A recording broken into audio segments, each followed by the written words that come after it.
We interrupt this program to bring you an important Wayfair message. Wayfair's got style tips for every home. This is Styles McKenzie helping you make those rooms sing. Today's style tip. When it comes to making a statement, treat bold patterns like neutrals. Go wild, like an untamed animal print area rug under a rustic farmhouse table from Wayfair.com. Arr, fierce. This has been your Wayfair style tip to keep those interiors superior. Wayfair, every style, every home.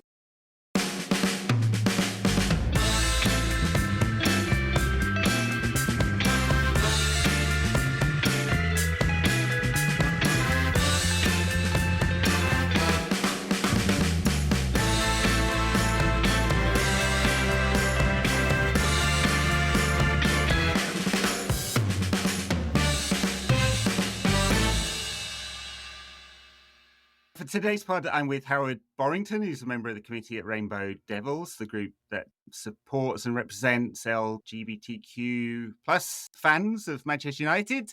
Howard, welcome to the show. Thank you very much. Nice to meet you. Thanks for inviting me on.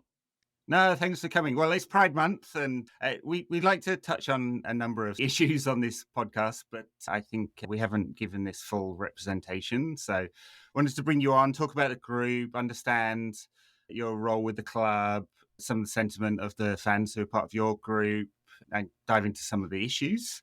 And we'll just have the normal chat. So tell us about Rainbow Devils. So we've got the permanent flag up at Old Trafford now. That's a reasonably recent addition. Yes. And presume that's your group that campaigned for that one. And tell us about the group more generally. Okay, yes. So the group was the idea actually of our chair, Eric Najib, who also manages Stonewall FC, one of the LGBTQ plus football teams, quite well known in the country. They play in the Middlesex Premier League. And Eric has been a long-time Manchester United supporter as well. And like lots of gay football supporters, hid that for a long time. I certainly did. And I've been going since the 1970s. So I think through him and the fact that we were seeing that a lot of other football clubs had established LGBTQ plus supporters clubs, that we thought it was about time Manchester United did the same. And he approached the club and had a number of discussions with the diversity lead at Manchester United and others in 2019. And basically had a launch event at Old Trafford with some people from the club. One of the ex-players was there. I think it was Andy Cole, actually, if I'm correct, and got sort of buy-in that we could do this and we would do this. But the club were very clear, and I think this is quite right, that it needed to be led by the fans and led by the supporters for the supporters. They didn't want to see it as a club initiative in that sense, and I think that's quite right in a way. It's a bit like I set up our LGBT network at my employer. And it was a similar thing, really. It needed to be employee-led. We didn't want it to be seen as an HR initiative. So along similar lines, really. So the idea was there, and the agreement was there to do something in 2019. I met Eric through a mutual friend, and we started sort of talking about this in sort of early 2020, and starting to develop some of the broader ideas about what we wanted to achieve. The fact we wanted to put a sort of a committee together to enact our objectives and have certain responsibilities in certain areas. So whether that's social media, communication with the club, how we're going to sort of spend whatever money we might have or social events, etc. And so a group of us, sort of basically all United supporters, some of whom Eric knew and invited along to a meeting. Others where we just sort of reached out more broadly amongst the fan base. And we had a sort of a pre-match meeting at Old Trafford in March 2020 on the day that we beat Manchester City 2-0. And you remember the great Scott McTominay goal at the end in the pouring rain. And that, as it turned out, unbeknown to all of us, was 3 days before we got the lockdown for COVID, the UK lockdown. That's right. And then obviously everything that followed from that, no supporters at games for pretty much the whole of the rest of that season and the following season. So it sort of stymied a little bit in terms of what we've been planning to do, match day engagement, social events, trying to build the the supporter network, etc. However, it did give us an opportunity. We were a really big support network to each other through the whole of COVID. Actually, all the people that had met before that Manchester City match, and we've become really, really close, a close knit community, really good friends, because we were all going mental like everybody else, not being able to go out and do things, but we were all communicating with each other, and we were having sort of Zoom meetings and Skype meetings, etc., to sort of talk about what we were going to do once normality returned. And since we've all been able to go back to football, things have really, really taken off. So we've gone from having very few members to now having over 700 active members of the Rainbow Devils Supporters Club. As you referenced, we worked really hard, and credit to Eric and others with Manchester United to get the Rainbow Devils banner in the stadium, and it's in a really prominent position.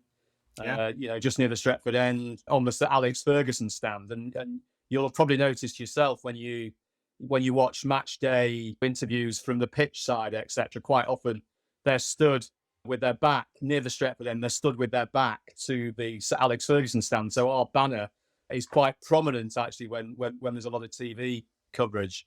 So we've organised social events on match days.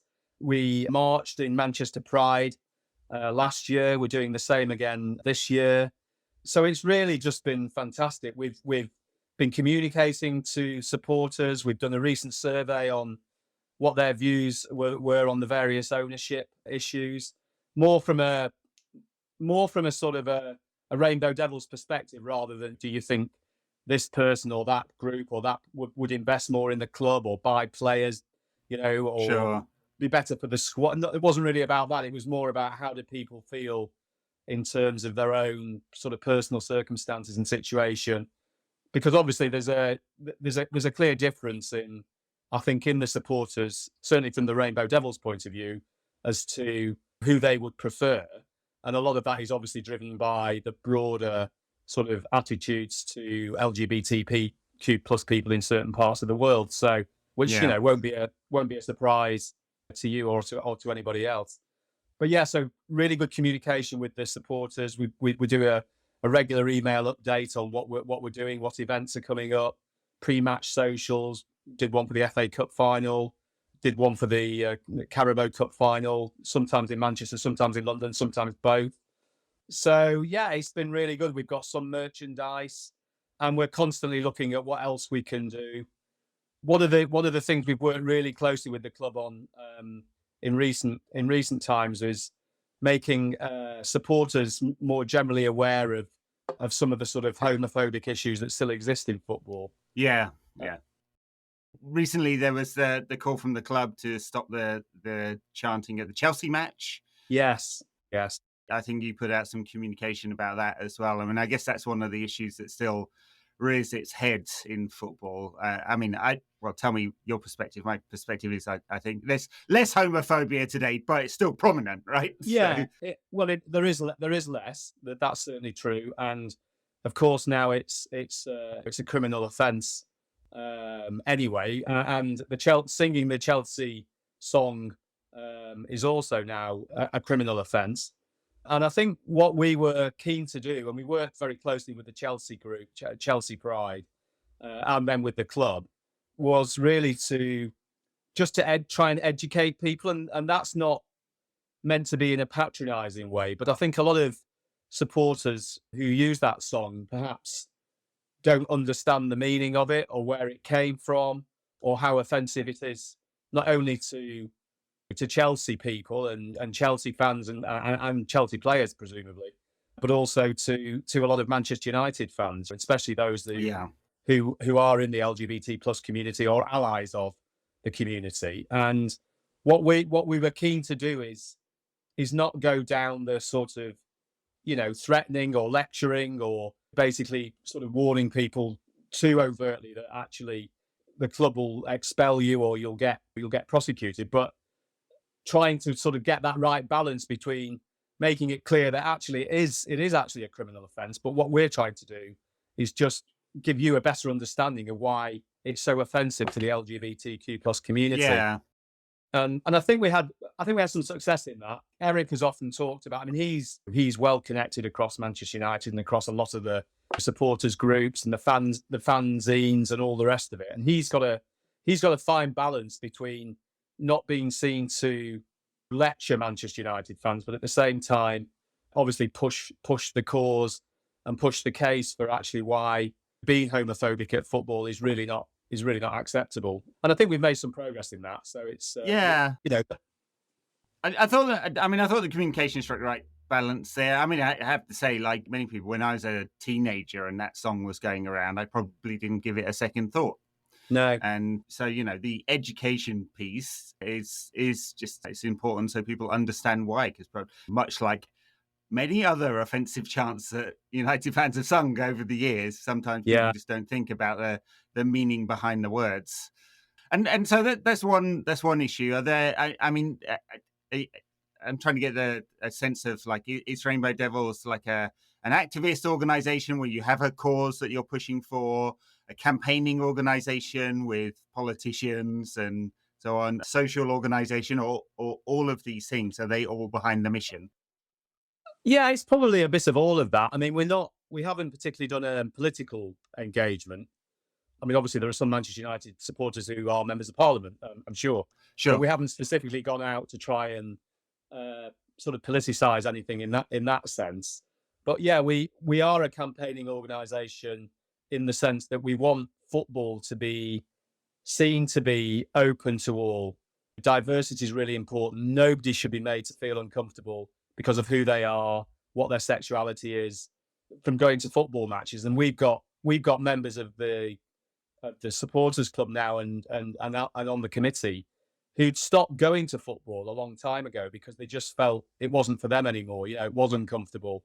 It's not about not being able to hold hands with your same-sex partner at a football match or something like that.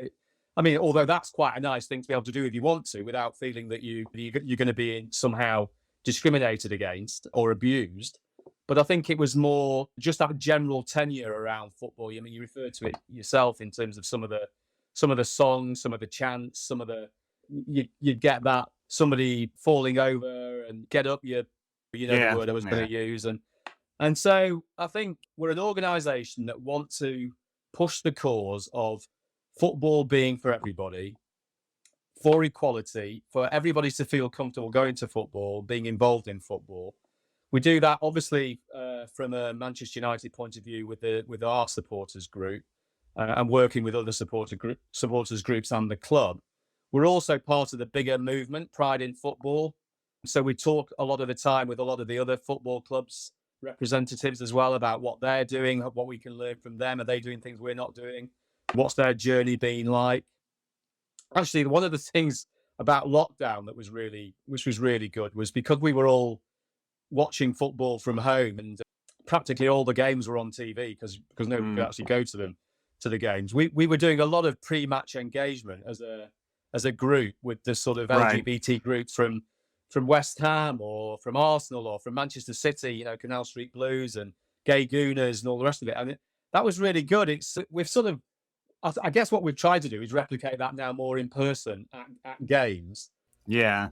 Which sometimes is hard, in a way, sometimes a bit harder to organise. But so it's a shame we've lost the online thing a little bit because that worked really well. But yeah, but just really sort of talking to other groups so we can understand what more we can do, how we can jointly further this cause, and then obviously representing our views to the FA, to the Premier League, through the club or directly.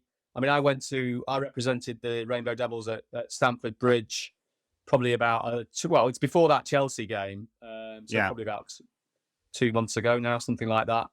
And it was a really good event, actually. The FA were there, the Met Police, the Premier League, Football in Pride, obviously Chelsea Pride, representatives of other groups, Cop Out from Liverpool. And we were all just really sort of sharing experiences. And the police were talking about what they're doing to approach this issue and how they're dealing with it.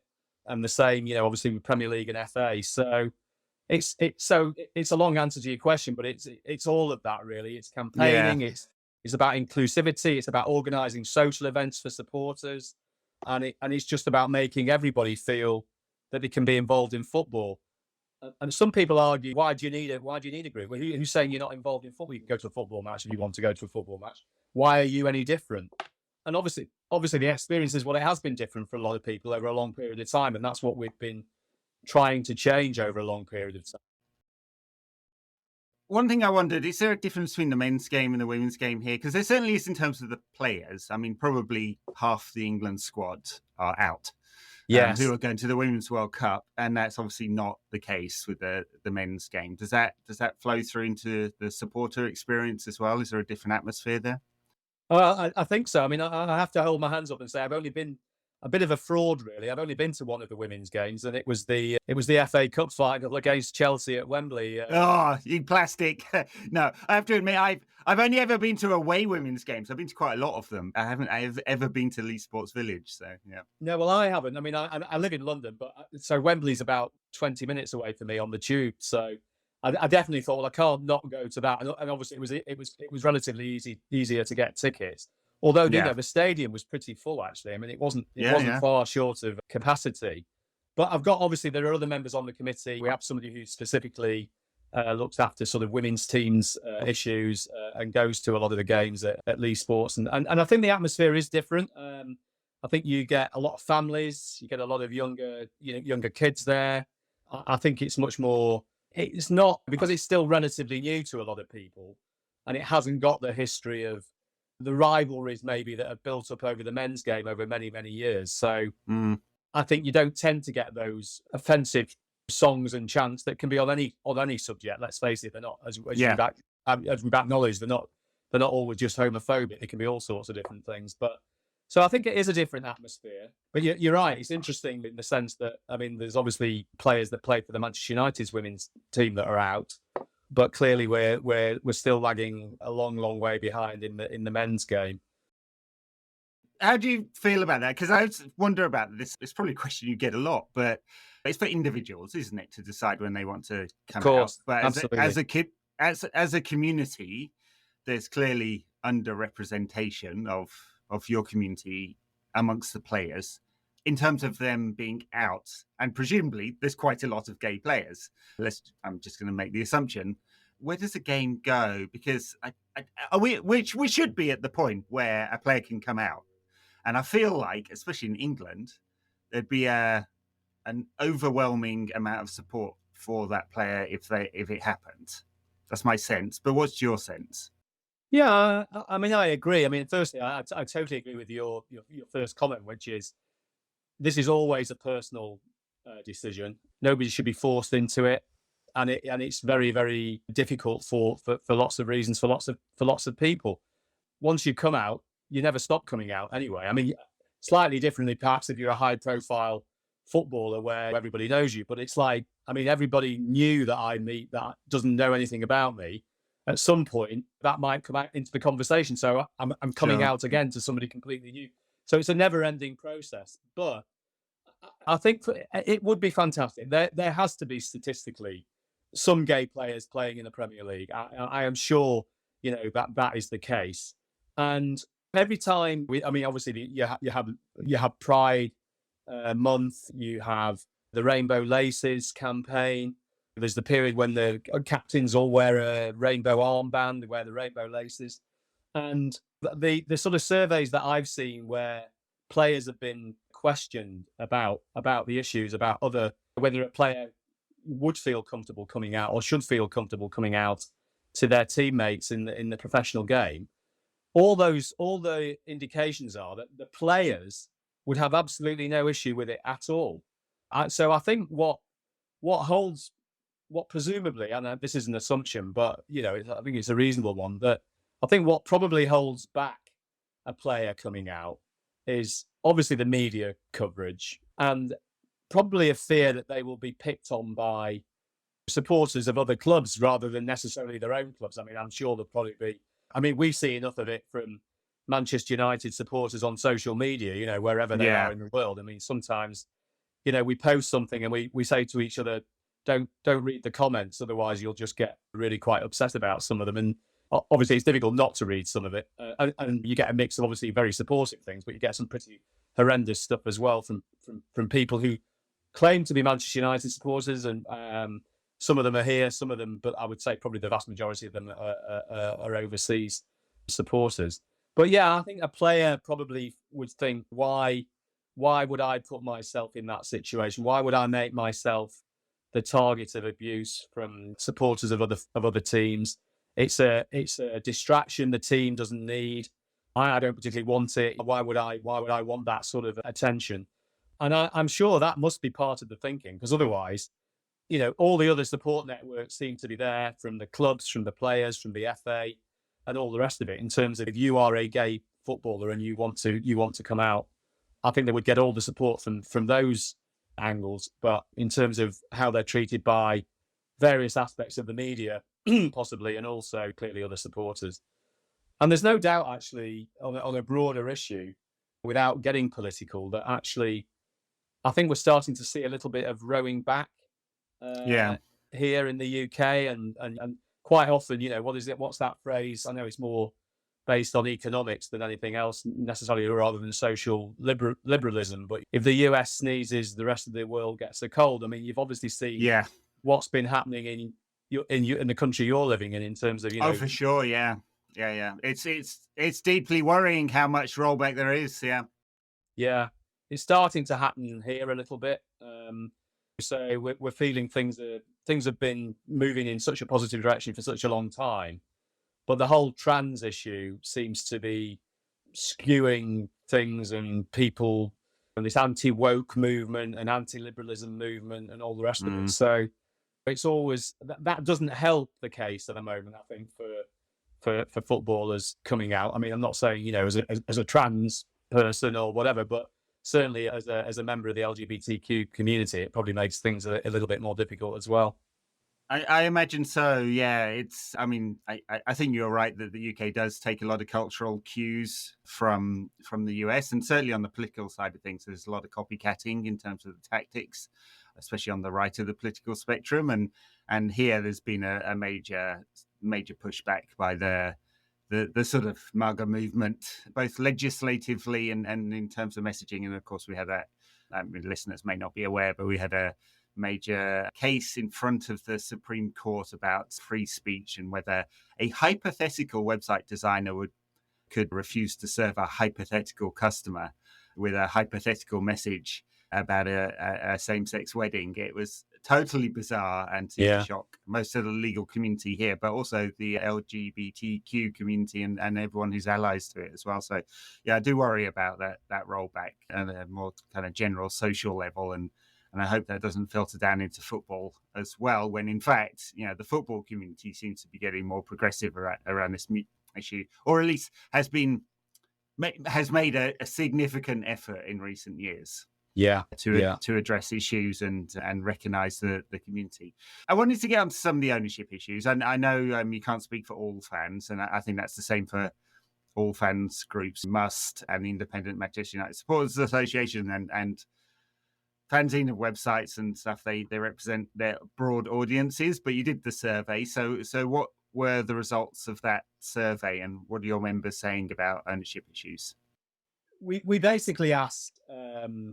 This was in March. We did a survey, and we basically asked on sort of three fronts. Really, we were asking about who they would prefer to be new owners, or what was their view of the ownership going forward. Whether that was Ineos and Sir Jim Radcliffe, whether it was the Qataris, Sheikh Jassim, and the 9-2 Foundation, or whether indeed the Glazers don't sell and continue to be owners. And then also, how did they see the future of Rainbow Devils under those different sort of ownership models? And it was quite clear. I think we had about 180 people responded to the survey, and I think it was basically where's the figure that I wanted to just give you. The most popular option amongst our members was by some way was the Jim Radcliffe and Ineos. And the least popular option was for Sheikh Jassim and the 9-2 Foundation. And then some views about the Glazers remaining as owners was also a bit unpalatable, but not from an LGBTQ plus perspective per se. But obviously, I think what was driving what was driving that was concerns about the attitude in Qatar to LGBTQ plus issues. And whilst there are worse places, I think, when you read about other places, but it's still not good. And you know, the death penalty still applies to Muslims in Qatar for same-sex relationships, extramarital relationships. But even if you're not Muslim, you can still go to prison for 2 to 3 years for same-sex relationships or being in a same-sex couple. So clearly that's not a positive thing, and that's, I suspect, is one of the, well, not suspect, I mean, it must be one of the things that's really driven the concern. It's interesting. Go for it.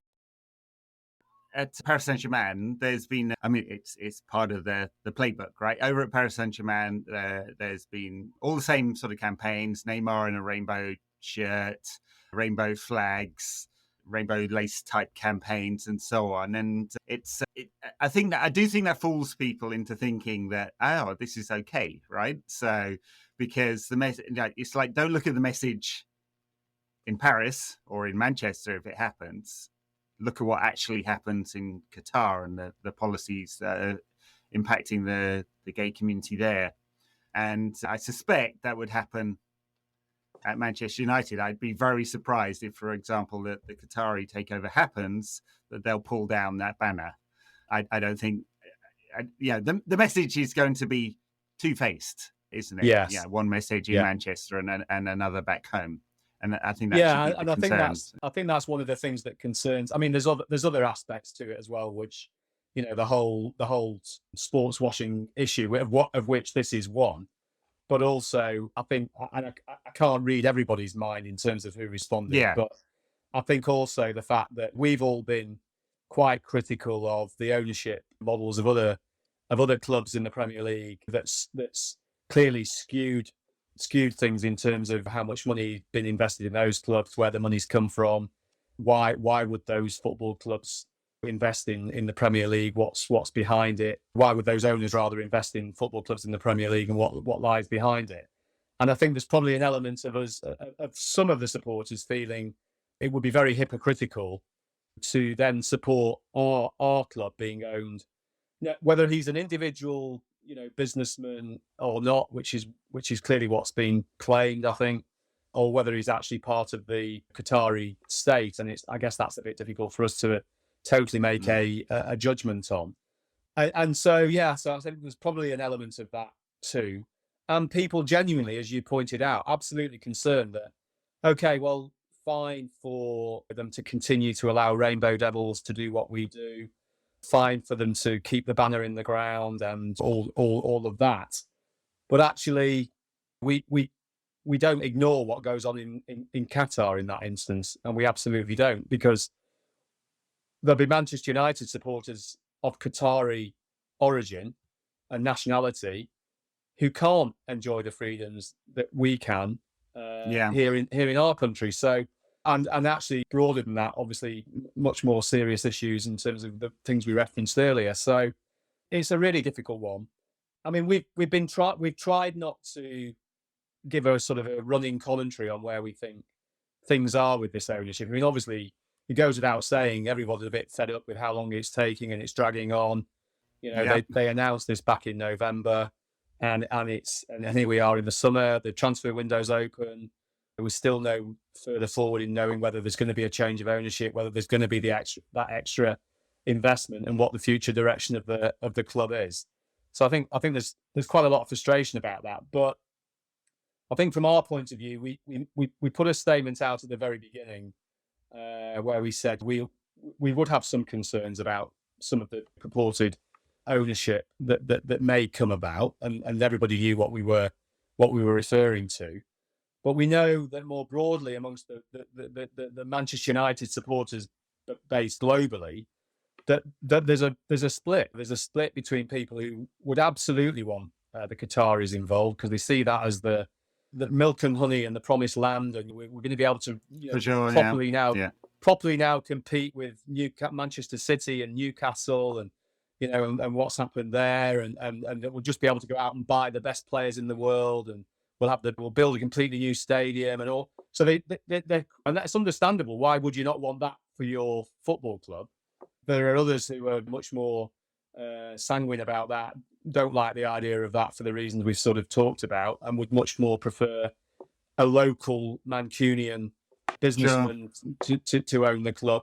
But I think where the vast majority of people are is that, and this is no reflection on the people who work at the club, because we've got a fantastic relationship with them. But I do think that the majority of people want the Glazers to go. I think we've not seen the investment over the years. It's well publicised in terms of just how much their ownership of Manchester United has cost Manchester United. Yeah. So I think there'll be a significant level of disappointment amongst the whole fan base if after all this it ends up that the Glazers turn around and say, you know what, we decided not to sell. We're gonna take a bit more money. We're going to allow one of these American hedge funds to invest some money, and we're going to tart up Old Trafford a little bit. I think everybody would be pretty disappointed with that. It's a live option. It is.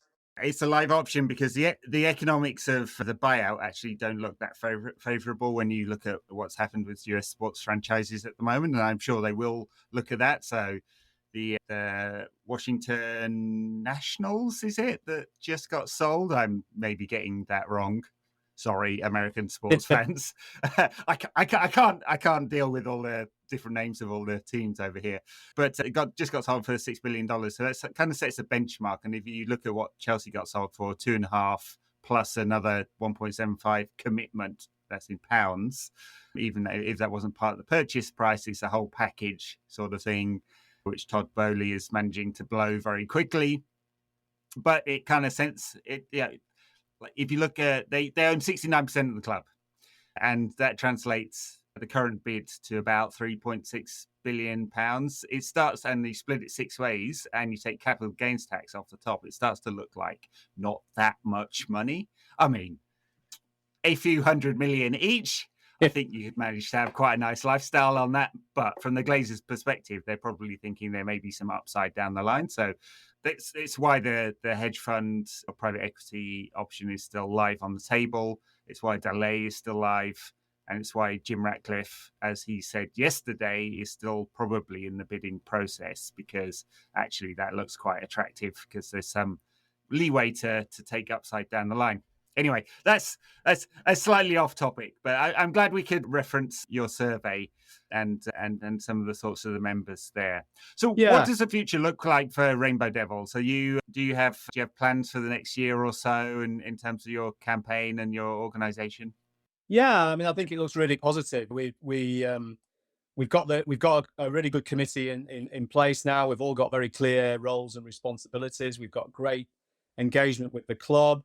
I mean, good example again, and this is all credit to United as well. I mean, they're really starting their fan engagement is so much better, and it's really improving all the time. So they reached out to lots of different fan groups at the beginning of this week and invited representatives of different groups to be there for the Mason Mount signing and unveiling at Carrington and Old Trafford on Tuesday. And we had one of our members, Sam Danson from Rainbow Devils. He was there, so that was really good. So we're doing a lot more with the club. We've got big ambitions, obviously, to continue to grow the membership, many more social events, taking part in Pride.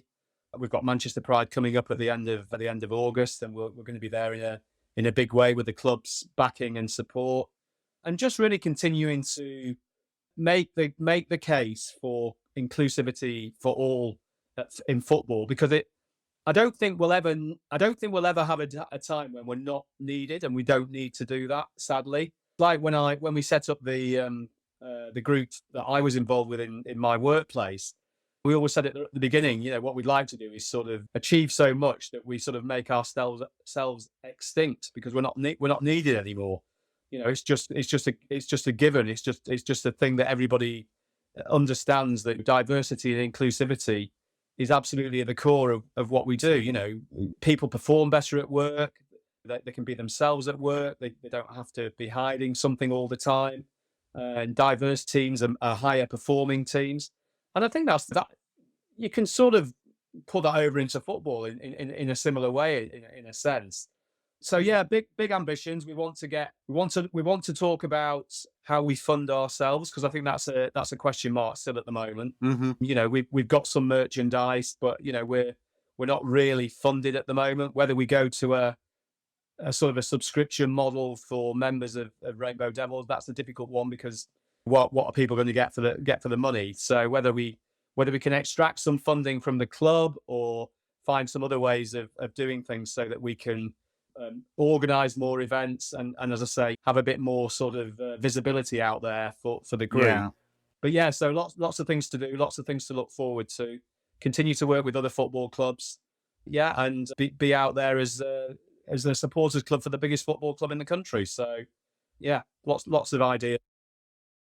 Very good. Yeah. Well, congratulations on the group and its success, and getting the banner up in Old Trafford, and the positive messages that you're managing to drive. Have a lot of fun at Pride.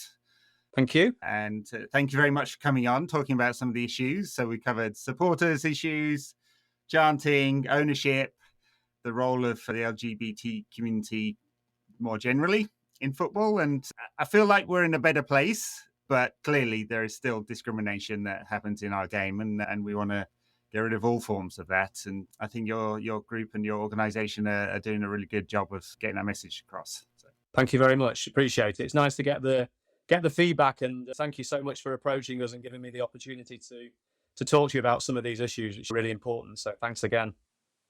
Thanks a lot for joining.